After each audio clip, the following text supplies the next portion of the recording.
Bismillahirrahmanirrahim. Assalamualaikum warahmatullahi wabarakatuh. Pada kesempatan kali ini kita akan membahas mengenai manajemen proyek. Hari ini kita akan membahas mengenai manajemen waktu. Yang kita akan bahas hari ini, pertama memahami tahapan-tahapan yang dilakukan dalam melakukan manajemen waktu proyek. Memahami input yang dibutuhkan dalam tiap tahapan, setiap output yang dihasilkan dari tiap tahapan. Mengerti dan memahami cara membuat dan menganalisis atribut aktivitas, mengenal berbagai alat yang dapat digunakan untuk melakukan manajemen proyek, khususnya Gantt chart, mengerti menggunakan Gantt chart dalam melakukan pengendalian pelaksanaan proyek. Manajemen waktu proyek. Apa sih manajemen waktu proyek? Manajemen waktu proyek adalah tahapan mendefinisikan proses-proses yang perlu dilakukan selama proyek berlangsung berkaitan dengan penjaminan agar proyek dapat berjalan tepat waktu dengan tetap memperhatikan keterbatasan biaya serta penjagaan produk, servis, hasil yang unik dari proyek. Tahapan manajemen waktu proyek. Pertama ada definisikan aktivitas. Identifikasi jadwal aktivitas yang harus dilakukan secara spesifik untuk memproduksi hasil-hasil proyek. Pengurutan aktivitas. Identifikasi dan mendokumentasikan keterkaitan antar satu aktivitas dengan aktivitas lainnya. Estimasi kebutuhan aktivitas. Estimasi jenis dan jumlah sumber daya yang dibutuhkan untuk dilaksanakan aktivitas yang sudah terjadwal. Estimasi durasi aktivitas. Estimasi periode yang dibutuhkan untuk menyelesaikan pekerjaan dari setiap aktivitas. Membangun jadwal. Menganalisis urutan aktivitas, durasinya, sumber daya yang dibutuhkan, dan tantangan pemenuhan jadwal sampai terbentuknya jadwal pelaksanaan proyek. Mengendalikan jadwal. Mengendalikan perubahan jadwal proyek. Daftar aktivitas. Dibuat berdasarkan WBS dan WBS Dictionary. Project deliverable, hambatan dan asumsi yang tertera dalam scope statement juga menjadi batas pertimbangan ketika membangun activity list. Sebaiknya dibuat berdasarkan standar atau template activity list yang telah biasa digunakan oleh organisasi yang bersangkutan. Atribut aktivitas. Informasi yang terkandung dalam atribut aktivitas antara lain identitas aktivitas, kode aktivitas, deskripsi aktivitas, aktivitas pendahuluannya, aktivitas yang mengikutinya, relasi logis antar aktivitas, hal yang mempercepat dan yang mungkin memperhambat aktivitas, sumber daya yang dibutuhkan, tantangan dan hambatan serta asumsi. Orang yang bertanggung jawab mengeksekusi suatu pekerjaan. Area geografis atau tempat pekerjaan harus dilakukan. Tipe aktivitas, misalnya apakah suatu aktivitas harus dikerjakan dengan pembagian dan bertahap atau merupakan satu kesatuan pekerjaan yang dapat berdiri sendiri. Milestone list, daftar peristiwa yang menjadi penanda selesainya suatu pekerjaan, misalnya tanggal, produk yang dihasilkan, laporan, dan sebagainya.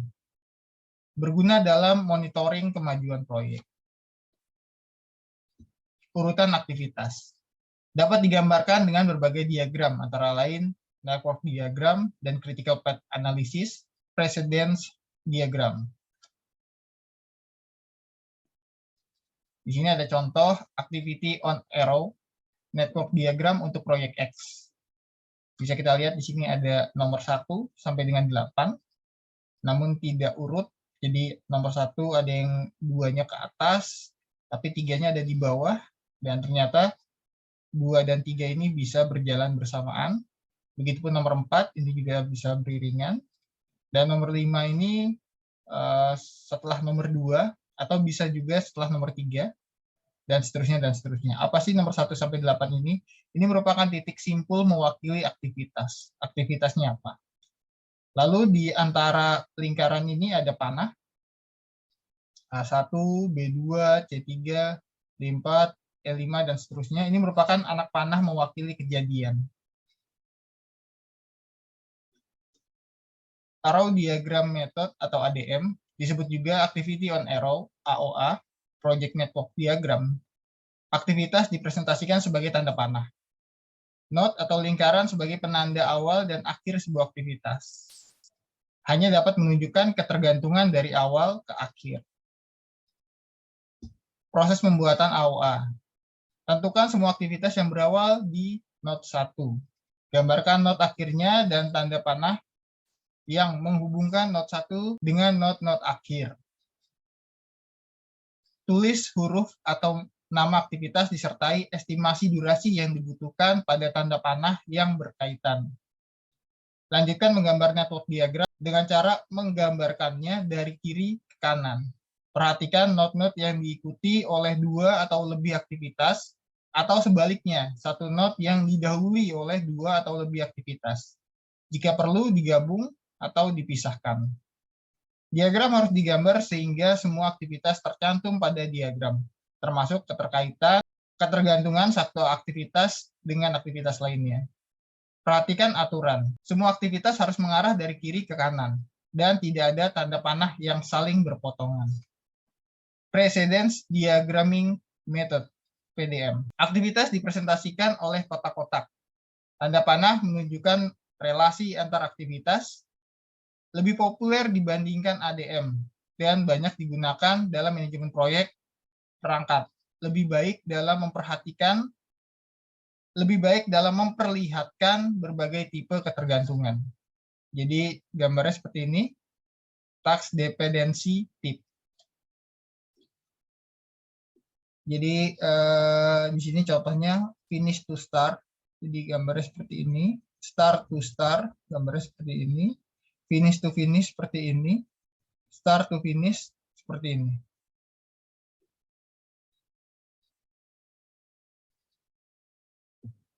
Ini juga contohnya, jadi panahnya seperti ini.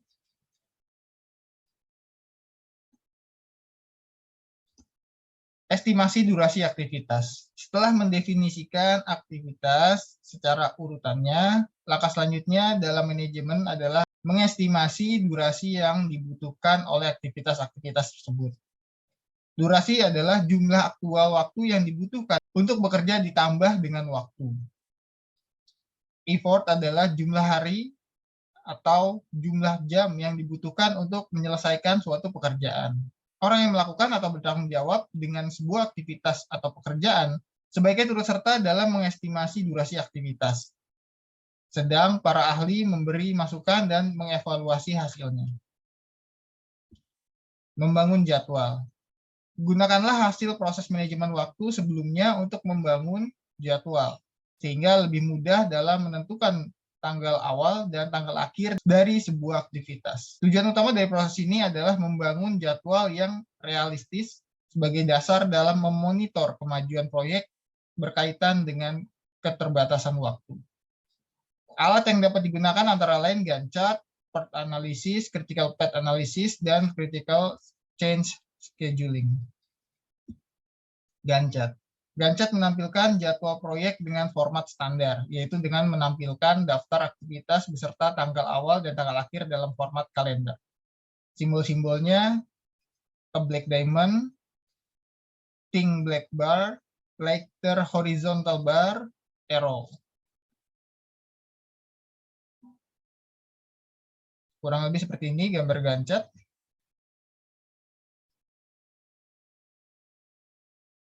Ini untuk perangkat lunak, gambarannya seperti ini.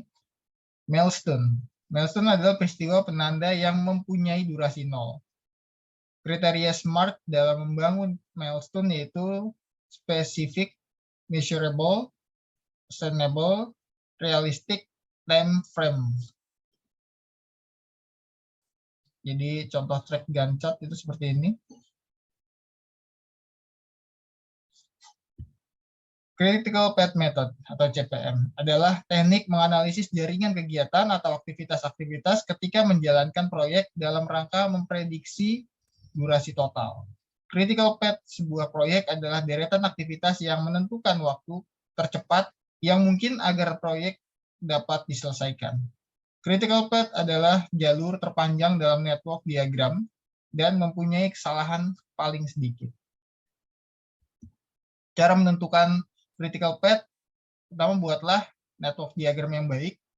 Tambahkan durasi untuk tiap aktivitas pada setiap jalur yang ada pada diagram tersebut. Jalur terpanjang adalah critical path. Contohnya seperti ini. Start-nya di sini, finish-nya di sini, ada kegiatan 1 sampai dengan 6. Di sini ada angka, ini adalah waktunya. Lalu ada pertanyaan, ada berapa jalur dalam network diagram? Yang kedua, berapa lama setiap jalur harus dilalui? Yang ketiga, tentukan critical path. Yang terakhir, berapa lama waktu terpendek untuk dapat menyelesaikan proyek ini? Baik, dari pertanyaan ini kita akan jadikan diskusi dalam kolom komentar. Silakan dijawab 4 pertanyaan ini. Untuk menjawabnya, saya akan coba bahas di contoh yang kedua. Ada contoh kedua. Di sini ada lebih banyak daripada yang pertama. Di sini asumsinya adalah hari. Jadi angka 1, 4, 6, 3, dan seterusnya itu merupakan hari. Yang ini. Kalau di sini sudah diberitahu, di sini ada 4 jalur. 1, kedua, ketiga, dan keempat. Di sini ada 4 jalur, kita bahas satu persatu. Di sini ada jalur pertama ADHJ, ADHJ. Berapa lama? Waktunya tinggal 1, ditambah 4, ditambah 6, ditambah dengan 3, jadi 14 hari. Lalu ada berikutnya BEHJ, BEHJ. Berapa lama? 16 hari. Lalu ada yang ketiga, lurus. Di sini ada berapa hari? 9 hari. Dan yang terakhir yang ke bawah, ini ada 3, 6, 2, 3, 14 hari. Jadi, critical path ada di mana? Itu adalah di jalur yang kedua. Itu ada 16 hari. Isu dalam critical path. Jika satu atau lebih aktivitas dalam critical path dilakukan lebih lama dari yang direncanakan, maka seluruh jadwal proyek akan berubah kecuali segera diambil tindakan korektif. Critical path bukanlah critical activities. Dalam sebuah diagram dapat saja terdapat lebih dari satu critical path. Critical path dapat mengubah kemajuan proyek. Analisis critical path. Critical path dapat digunakan dalam mempertimbangkan jadwal yang terbaik yang mungkin digunakan. Free slot or free float adalah jumlah waktu yang dapat ditunda dari sebuah aktivitas tanpa membuat penundaan waktu awal tercepat dari aktivitas yang mengikutinya. Total slot atau total float adalah jumlah waktu tunda sebuah aktivitas tanggal awal tercepatnya tanpa mengakibatkan penundaan tanggal akhir proyek yang telah direncanakan. A forward path network diagram menunjukkan tanggal tercepat dimulainya dan berakhirnya proyek. Sedang backward path menunjukkan tanggal paling terlambat dimulainya dan berakhirnya proyek. Menghitung early and late start and finish date. Jadi startnya di sini, lalu ada aktivitas lanjutannya. Seperti ini, kurang lebih. Ada contoh lain, di sini startnya di sini dan finishnya di sini. Di sini ada aktivitasnya, ada ES, EF, LS, dan LF. Lalu free stock dan total stocknya dibuat kurang lebih seperti ini. Program Evaluation and Review teknik atau PERT.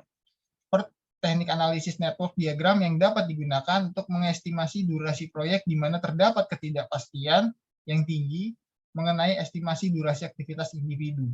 BART menggunakan estimasi probabilitas waktu yang digunakan berdasarkan estimasi durasi aktivitas, optimistic, most likely, dan pessimistic.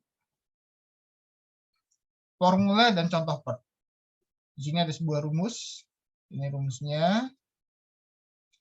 Lalu contohnya di sini ada contoh perhitungan. Jadi BART itu tinggal bagaimana kita mengaplikasikan rumus yang sudah ada ke dalam kasus yang kita hadapi.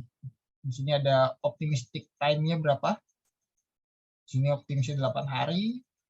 Di sini 4 kali most likely time. Jadi di sini contohnya ada 10 work days. Dikali 4. Lalu ada pessimistic time. Di sini 24 work day. Dibagi dengan 6. Jadilah 12 hari. Mengendalikan perubahan jadwal proyek. Lakukan pemeriksaan jadwal secara teratur. Jangan berpikir bahwa setiap orang dapat bekerja dengan kapasitas 100% setiap saat. Lakukan rapat yang menyatakan kemajuan proyek dengan stakeholder dan nyatakanlah keadaan dengan jelas dan jujur dalam mengkomunikasikan isu-isu yang berkaitan dengan jadwal.